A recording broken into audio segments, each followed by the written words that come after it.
The Forsyth Duster. It's not a restoration, it's a preservation. Taking this vintage drag car, keeping it as a time capsule to another time and another place. Cutting out the rusty metal, replacing it, fixing it, doing what we need to do to preserve this classic piece of drag racing history. Don't miss this. It's gonna be exciting. Hey fellow shop rats, welcome back. Today we are back on the Forsyth Duster. It's been a while since we've done anything to this car. Now, as I predicted in the channel, something is happening in the industry that is making it a bigger challenge for a lot of people to do projects like this. What's that? Parts are not available. I'm not going to tell you what we can't get for this car yet because I kind of want you to stick around and see what we're dealing with, and quite frankly, I need to dig into it and see exactly what we have to do. So let's just watch the show intro and we'll see you in about 27 seconds. That's not too long, and if you don't like it, just move your slider ahead about 27 seconds and pick up on the other side. That's okay. That's not cheating. But don't go away. This is going to be worth seeing because I'm guaranteeing you probably won't be able to get parts for your project as well. I'm Mike, and this is My Car's Shop.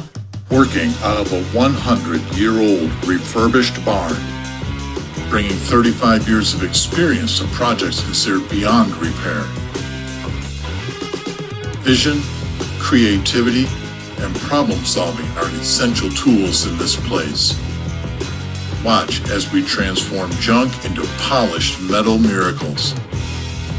This is My Car's Shop.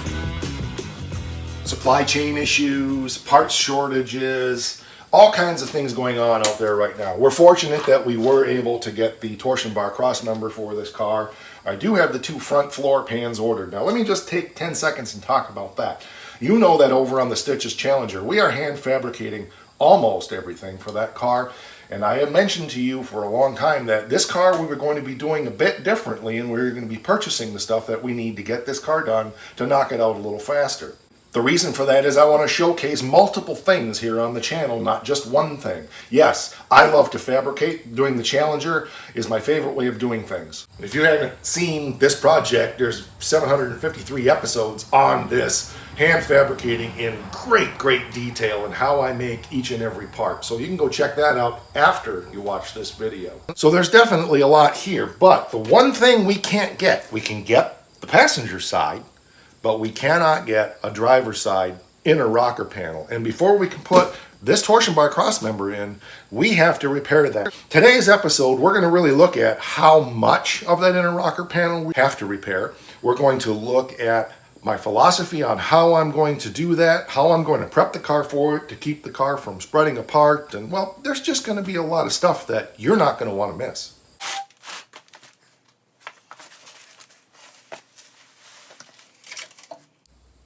I was hoping for better news than this, but that's okay. It just is what it is. The inner rocker is shot all the way up to about right here, which is actually kind of good news in some ways. Now, I haven't, like done the ping test with the frame checker 2000 or whatever the heck it is Derek calls it, but this inner rocker is pretty well euchred. So we're going to have to make one, and I'm pretty sure by memory that inner rocker is 18 gauge steel. Being as we have subframe connectors on this car, that's good news because structural integrity is still pretty sound on this car. So I don't have to worry about doing a whole ton of reinforcing when I start working on this. So I think the thing to do is to get up in here on the other side and just start taking this floor pan out back to the seam.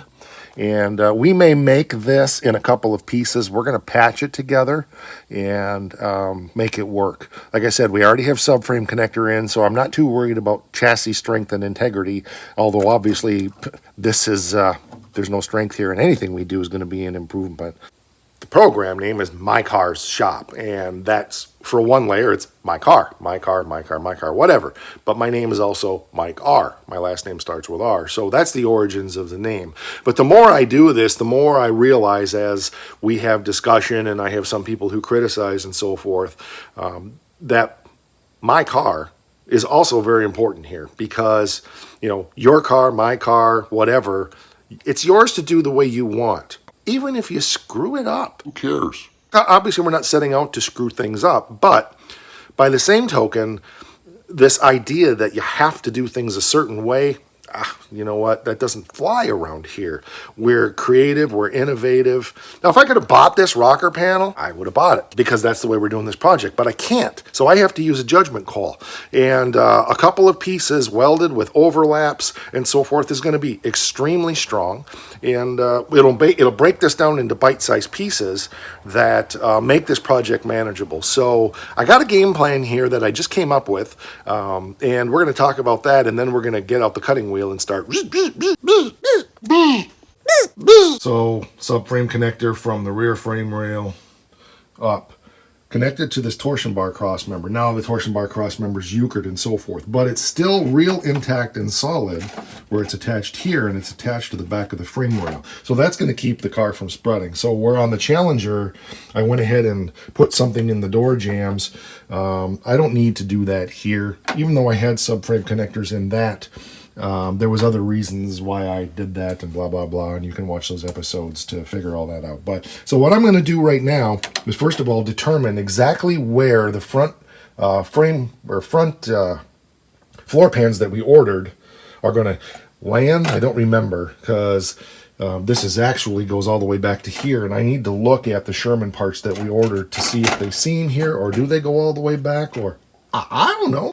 I looked up the pan just to be sure what we had ordered, and the pan comes from the seam where it goes into the firewall to just into here, into the under seat area. And this under seat area on this is really not that bad. It's got some rust over there.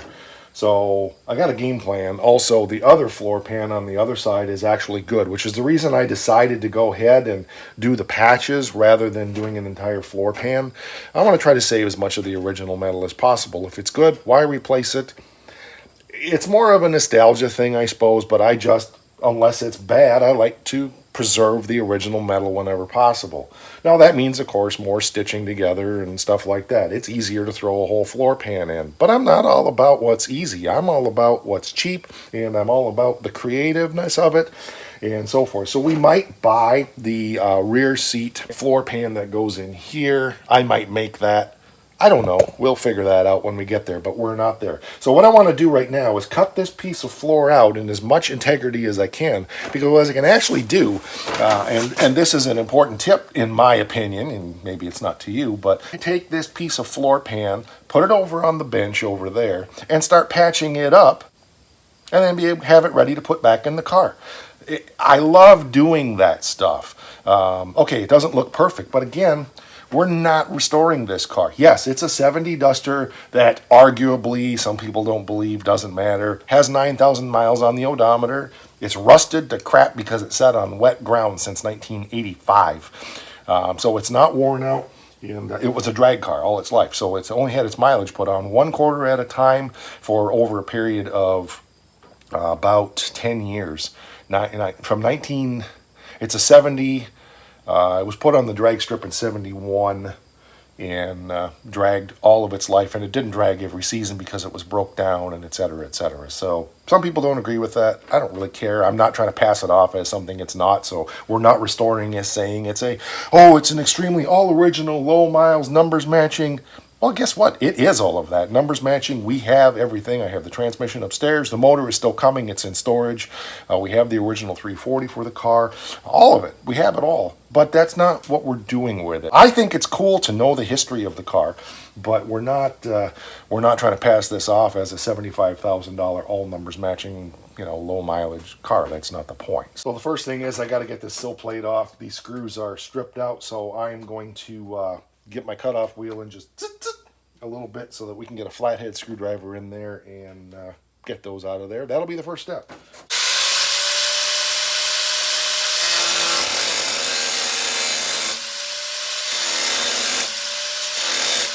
The obvious challenge here is to get that flathead slot in there without damaging the sill plate, because these, oops, I did nick that one just a little bit, but we'll get that out of there.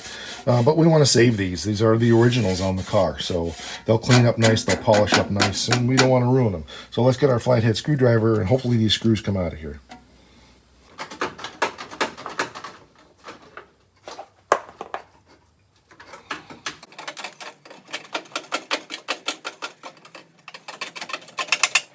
Probably the only thing on the car that's not rusted to pieces and wants to stay in. I'm gonna get my air chisel.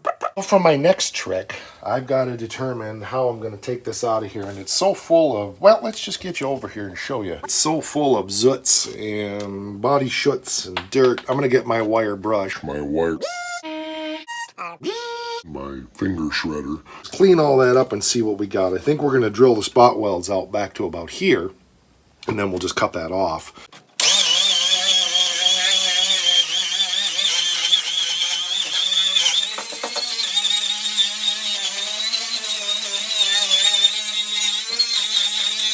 Got it all cleaned up. We went through and used the snap punch.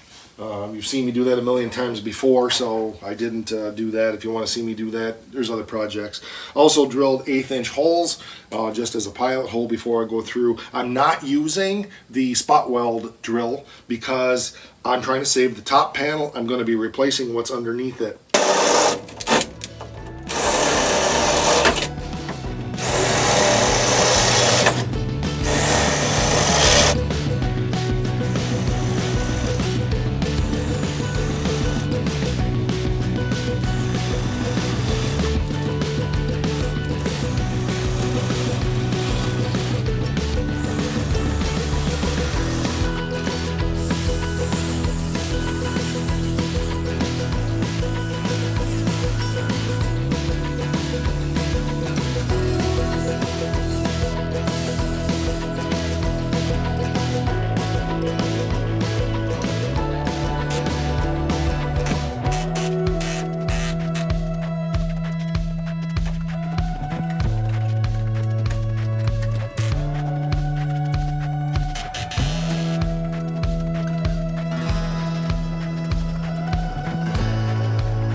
So here's what we got. We're actually decent here, although I haven't done a thickness test to see. And of course we just start getting really bad as we go along here and down to there. So I'm going to look one more time and see if we can find a panel, but if not, I think we'll just go ahead and make one. It shouldn't be that hard. Yeah, that shouldn't be that hard at all. So we'll see, but we're getting there. So happy with the way that's going there. She's pretty thin. I think what I will do,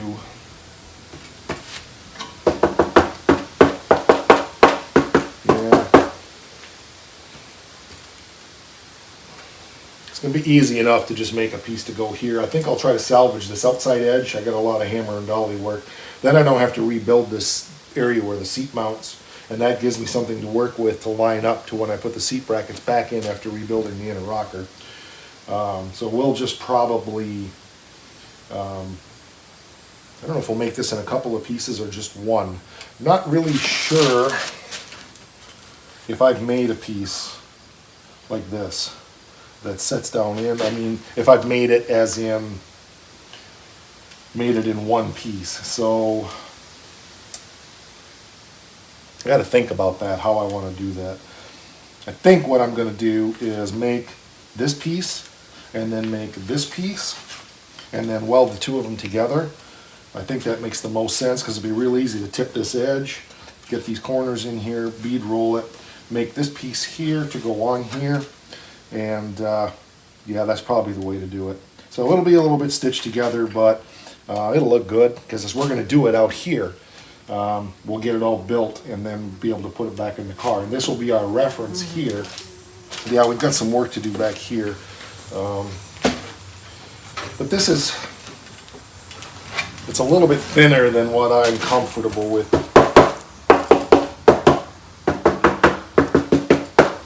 I might be able to salvage it, but I think by the time I get that wire wheel down, it's going to be pretty punky. So let me get my vise over here and just hammer and dolly this out a little bit, get that edge kind of back where it needs to be, so that this piece kind of fits back in the car, and then we'll go from there.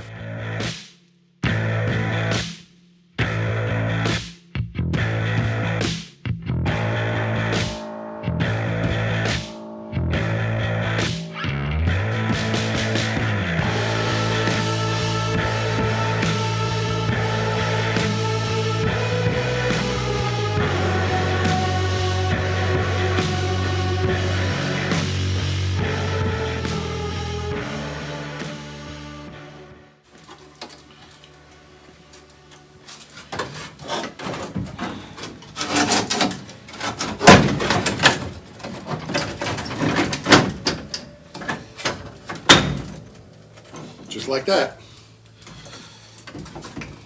So this edge is now sort of reasonable. A little bit of tweaking to do. It all lines back up again. So now we can take the next steps and start to make this floor pan as we have some time. A lot of fabricating to do right now between this and stitches, but the driver's side floor pan I think is the one that's going to be in a couple days. The passenger side one is on back order till the end of October, so hopefully we get that one. If not, we'll make it. But nice thing is when you order local, you don't have to pay for it till you get it. So the next thing is I need to spend some time just studying this, getting a feel for it, cogitating on it, deciding whether I need to weld a brace in here. I did pick up a bunch more angle iron, so I'm in good shape for that. If I need to brace this, I certainly can. Because my concern is when I cut this torsion bar cross member out, even if I left this intact, which I think I'll be okay, and just sliced it off over here, eventually I've got to cut it out of there anyway to get the cross member in. May look at going ahead and putting some kind of, I've got some 2x2 box tube, and I may look at putting some kind of brace underneath the frame rail all the way down that won't be in the way of installing this new cross member. I'm not sure yet. That's kind of what I'm leaning towards. If I can tack weld the piece of box tube under the frame, under the back frame, under the frame up here, even though it's not the best in the world, it'll hold everything together without me having to. I don't want something right here. I know what a pain in the butt that is on stitches to try to be getting in and out of there and working on stuff, and if that's what we have to do, that's what we'll do. But I'm trying to think of other ways to make some cribbing to do this. I'm thinking we'll patch it from, I got to cut some more of this rear floor pan out and see what we've got back here, but probably going to patch a piece in from here, maybe up into here. I got to cut this front piece of floor out, but I need to just spend some time just cogitating and thinking and working the old gray matter around with a mixer for a while and see what happens. Definitely asked around.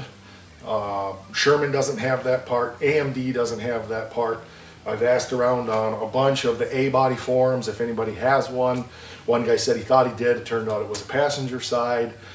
My guess is they're eliminating that part and they're not going to make it anymore. So this should be a good tutorial for anybody that wants to go ahead and fix what they have, and regardless, we're gonna get it, of course. Please like, subscribe, comment, all of that stuff. I really appreciate you guys. The channel is growing like crazy. I know we're approaching 1,300 subs right now on the channel, and by the time you see this, it probably will be past that at the rate we're going.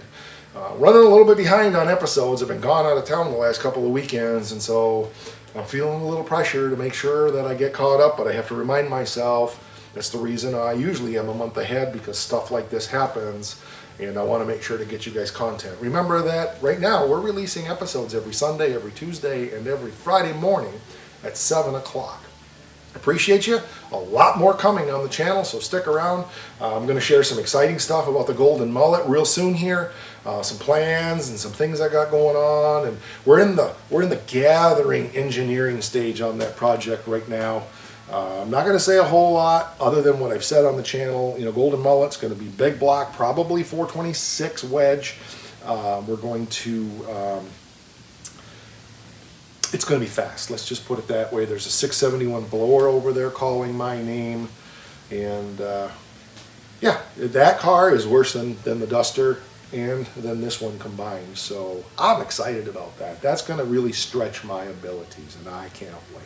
All right, that'll do it. We're over on the Face thing, /MyCarShop. Instagram loves us. She gets us cookies and stuff, /MyCarShop. Here on the You thing, like, subscribe, comment. Go over to the community tab, talk about stuff, comment on stuff. We love communicating with you, and we love hearing from you. And the one thing, in our 3 years of being on the channel, the one thing that's very important that all our diehard fans know. Rock!